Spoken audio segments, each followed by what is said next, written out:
Welcome to the Learning Pines YouTube. We hope this video helps. You start by getting essential details: router model, admin username, and the current password. Once done, plug a laptop into the router with an Ethernet cable to avoid Wi-Fi drops.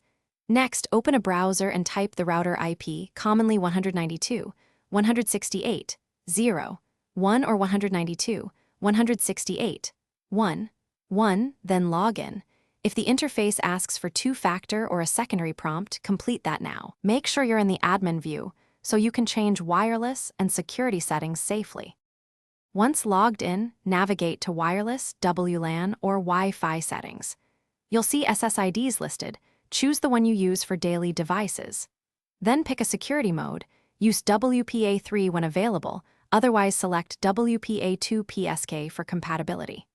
Enter a new, complex passphrase using a mix of letters, numbers, and symbols.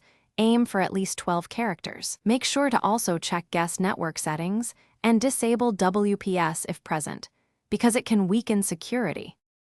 After editing, click Save or Apply and allow the router to reboot if it prompts you. Patience matters here. Once the network is back, reconnect each device using the new password and update any networked printers or smart devices.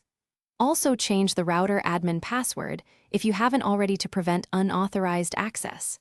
If something goes wrong and you cannot log in at all, try a soft reboot first. As a last resort, use the factory reset button, but know that erases all settings.